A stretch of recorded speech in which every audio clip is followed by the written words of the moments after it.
Hello there. It is I, Akiba Johnson. Yes, that Akiba Johnson, the one that wrote the book Protectors, Book One, Child of Prophecy. All right, so today I just kind of wanted to catch you up because I haven't did a video in a while, like a month, and usually doing videos every week. Um, and I just want to catch you guys up on what I've been up to. Um, First of all, I've been hardcore writing book two. I'm also working on book one of an entirely different series that has nothing to do with the Protectors, but it's also a sci-fi. Also been writing a book one of an entirely different book that is not a sci-fi, and getting ready to launch a channel on YouTube with that book, and um, it's actually a nonfiction. So doing that. Um, what else have I been up to? Okay, recently went to the beach and got attacked by a swarm of biting flies. It was no joke.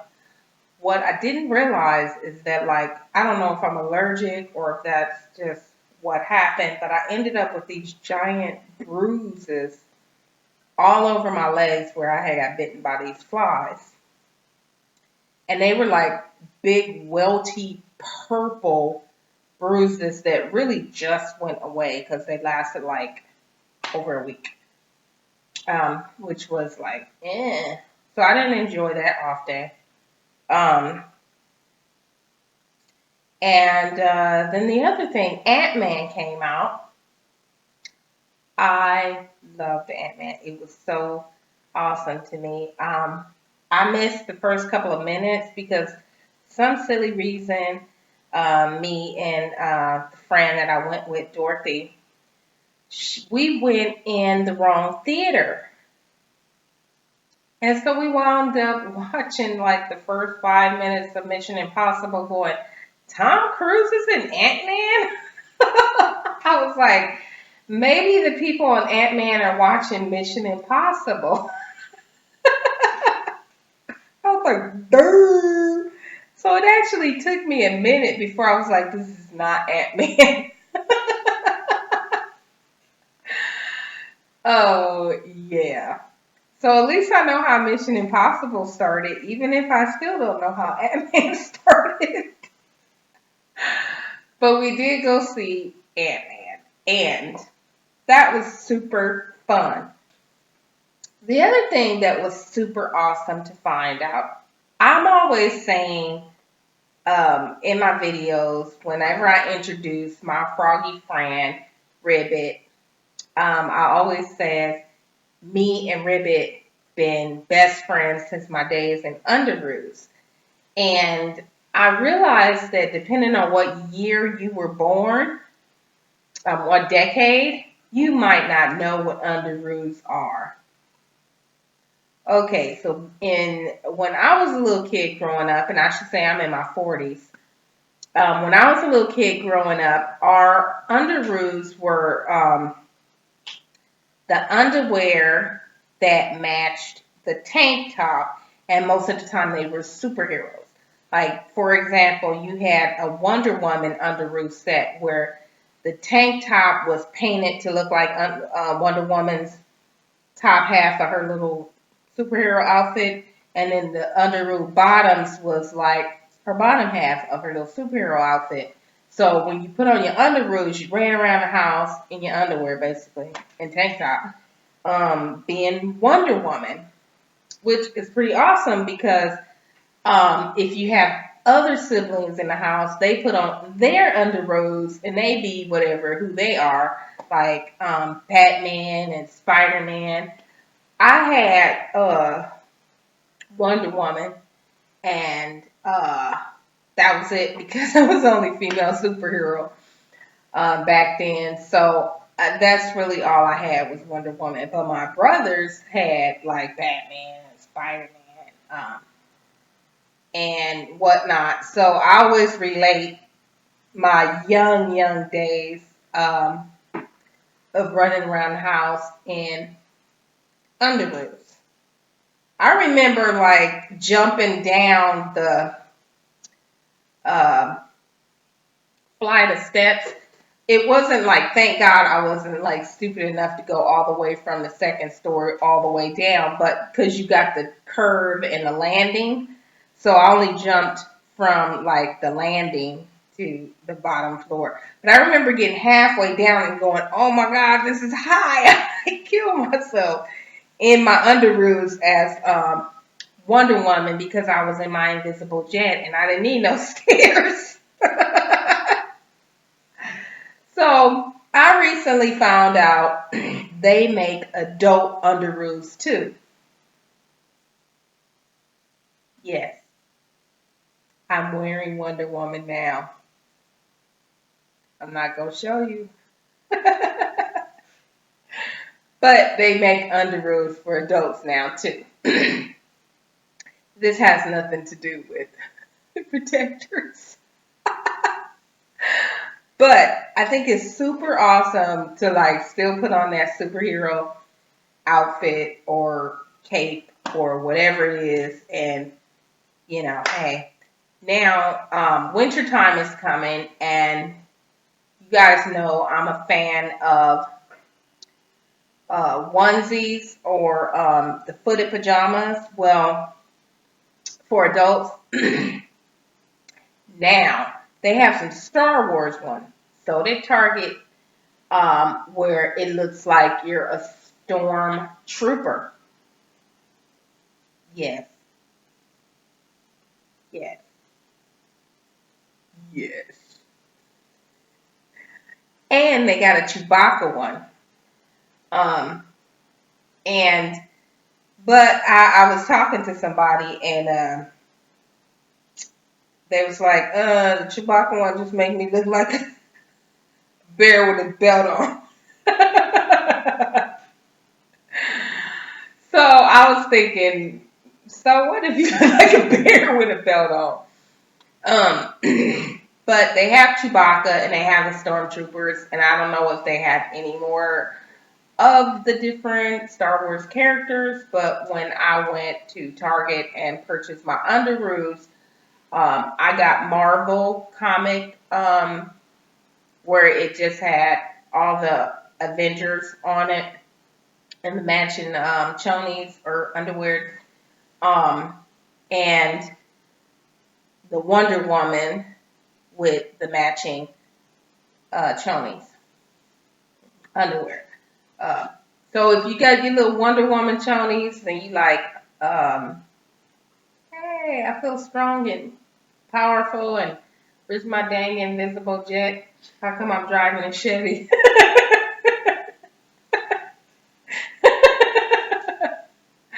My Chevy is not quite an invisible jet, and that's the truth. If you don't believe me, get the lasso. Um, but um, that's what I've been up to, getting my superhero on, which is inspiring me to do all this other stuff. All right. The other thing I've been doing is my son is really into anime, and so am I. He's into comic books and a lot of the stuff that I talk about on this channel. My son is really into, so he likes superhero comic books and he likes anime.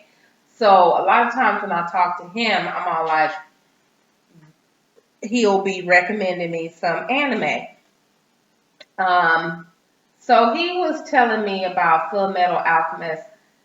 Of course, I've heard of Full Metal Alchemist. It's been around for years. It's not like it just came out or anything. But I haven't never watched it. Um, and so my son has said something about Full Metal Alchemist. Um, And I started watching it, and it actually is a pretty good anime show. So I watched Full Metal Alchemist, and you guys know I hardcore binge while I'm working on projects for around the house. I'm hardcore into home projects, and I'm really into DIY stuff. So sometime I will turn on um, my Netflix or my Amazon or my Hulu or whatever it happens to be on, and just binge out while I'm working on a sewing project or building a table or whatever I happen to be doing at that time. And just get all hardcore into it. Uh, been working on a project lately that I will, and that had me binging out on Full Metal Alchemist. Full Metal Alchemist. And that was a show that my son recommended. And Death Note was another show that my son recommended. Um, but being the binger that I am, I actually finished Death Note before he has. Um, so that's what I've been up to. Watching my anime, still doing my anime drawings, uh, and working on getting good enough with my anime drawings. I got a few more anime drawing books, practicing more and more. I mean, I'm kind of a slob because it's been a while in that sense, but also you do have to take into consideration I do have a degree in design and computer aided drafting and computer graphics, and so I'm not complete novice. You know, I do have um, I have taken some art classes, and um, that's kind of my thing, right? So it's even though I'm like refreshing all of my comic book and anime drawings and been working on my new sketches and stuff like that, which I guess maybe the next video I'll show you guys some of my newer sketches. But even though I am still new at it, I'm not a complete just came out of this pie in the sky and thought, oh, this might be fun to do. I actually did used to do this. Like I said in one of my other videos, I used to say, when I grow up, I'm going to be a comic book writer. And I see myself on the more story side than the drawing side, but I did actually learn how to draw Marvel style comics. I had all the drawing books, and I actually did take classes. I do actually have a degree in computer graphics. I did actually learn and actually had an entire portfolio of comic book drawings. And now I'm changing my style to an anime style that's more of a blend between anime and Marvel. Um, or American style comic book. I like some of the simplicities of anime, and I like that they have the, giant eyes and the expressions of the anime and stuff like that. Um, the different expressions I think is really cute, and how they'll like switch to like real cartoony, fat headed, bobblehead kids and stuff, just to kind of like tell a story, real like side story deal. I like that. But I think that as a black woman or African American, I I like Marvel because I see a lot more American looking people. Meaning in America you see every nationality, and I know that in every anime show I've ever watched, there's always a black person or a person that you can tell is not a traditional Japanese style character. But I wanted to bring more features. Like I've watched animes where they've had people with dreadlocks in it. I mean, we've all seen that type of anime too. But I just wanted to bring kind of a combo deal of anime and bring more characters in it that you could say, oh my God, it's a black dude. You know, that Mexican lady. And I just wanted to say, oh, there's a different nationalities because like I'm a big fan of the American melting pot. I like that we have everybody in this grandiose diversity. Um, Brown kids playing, you know, little brown kids, little black kids, little white kids, and all these little people of all these different nationalities coming together. And that's how schools are, and that's how towns are, and that's how communities are in my brain. And I think that we thrive as Americans because everybody brings something different to the table, and then we can all like eat off each other's plates, and everybody get the taste of all these different things. In my book, The Protectors, I try to bring out all these different nationalities. So you have all these different cultures and peoples who bring different things to the table. And that's what I try to bring out in my books. So when I say I want to put a few illustrations in my next book, put a few illustrations on the cover and maybe one or two inside the book. I'm still working on that. Um, then I know that my illustrations have to bring out what my book tries to bring out. Like my book tries to say, hey, this is, it doesn't matter. Everybody brings something different to the table. Every culture I want to be represented. Obviously, I'm not going to get to every culture. I haven't even heard of every culture. But all the cultures that I'm aware of, I want to see Native Americans. I want to see Alaskan Eskimos in there. I almost said Elmo like Sesame Street. Alaskan Elmos. Alaskan Eskimos, I meant.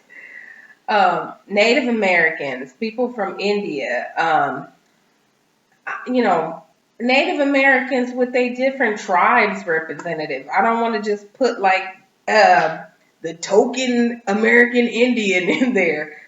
He don't have a tribe name. He's just that token American Indian dude. And I know I sound really terrible when I say it like that, but I think as Americans, sometimes we forget that other nationalities could be tribal and not just American Indian, but be of this tribe or whatever. Because we like to just say, you're just American Indian or Native American. Anyway, I'm getting off topic. But I just wanted my book to have a lot more representation of different nationalities in the illustrations as well as in the print. So that's why I wanted to blend the anime style with the Marvel comic book style and try to see what I can get as far as that go. And that's what I'm working on. Obviously, that's a grand adventure that I'm taking on, and it's actually a bigger project than I originally thought it would be. I thought I'd be all like bing, bing, bing, and now I'm like, what? So I've had gotten stumped a little bit in this project, but hey, that's part of it too, you know. Um, Getting stumped is part of it. So I'm okay with it. Anyway, so it's been a really good summer, you know, as far as my projects go and everything else. It's just been a really great summer. I got my hands on some new pieces of technology. Um, I went from an Android phone to a Windows phone. which still debating on that one.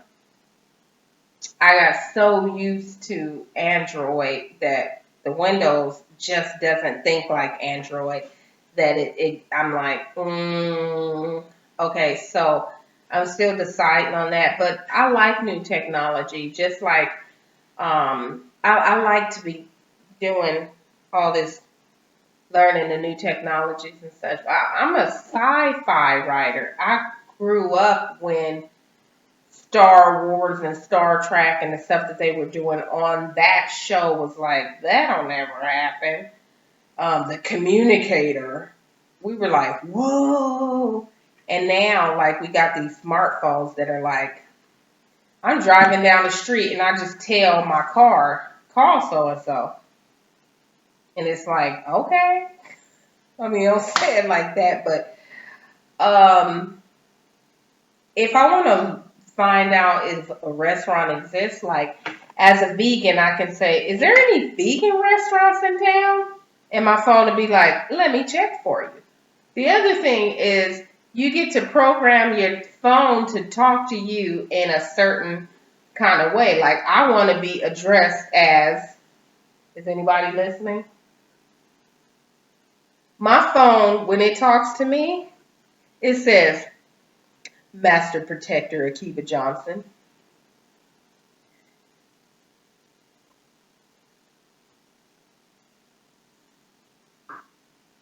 Yes, it does.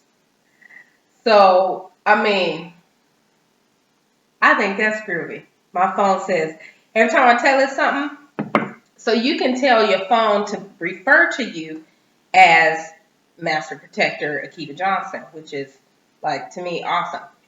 So my phone, if it's giving me directions, I'll say, hey, can you find me a vegan restaurant nearby? And it'll say, Master Protector Akiba Johnson. There's and then it'll tell me the vegan restaurant. Or, hey, is there a vegan bakery so I can get me a birthday cake or something? Anywhere nearby? And it'll say, well, Master Protector Akiba Johnson, blah, blah, blah, blah, blah. And that's like some computer, blah, blah, blah, blah, blah, Earl Grey. That, I mean, Kirk didn't even have the computer calling him. Well, probably did call him Captain. Never mind it. All right, so my phone can call me Master Protector, like, Kirk's computer called him a Captain. Just saying. So anyway, this was kind of a long video because I was giving you a bit of a catch up on what I'm up to. All right, quick where I'm going. Where I'm going as far as everything else is I already told you the list of the projects that I have going. I have one, book one, that is actually pretty near to complete of a different series that I was working on at the same time I was working on the Protectors. And I have book two of the Protectors that I'm actually still writing, but I'm on the 3/4. I wouldn't say the tail end. I'm into it though. Pretty far into it to where I know that I'll be able to meet my deadline. The other thing that I have in the works, like I said, is a third book that is a nonfiction book. It'll be the first nonfiction I've ever written. I don't know if poetry counts because some of my poetry seemed pretty fictional.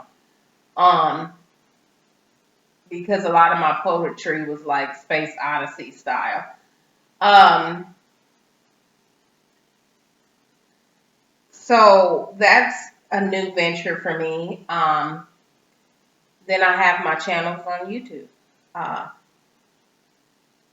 so that's what's still in the making for me and what I'm working on, and um, learning this new style that I'm not sure if I'm inventing it. Maybe somebody already else invented it.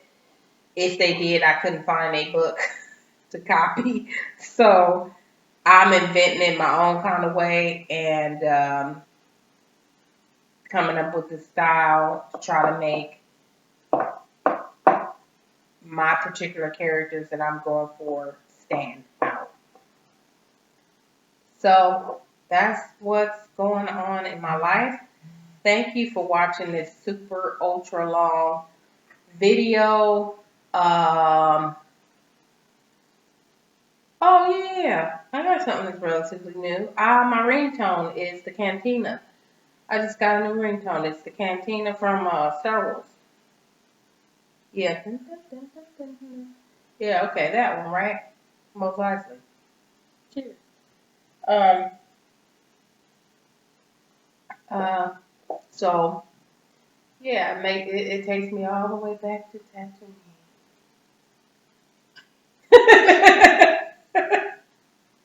Don't laugh. I try to say that with a straight face. um,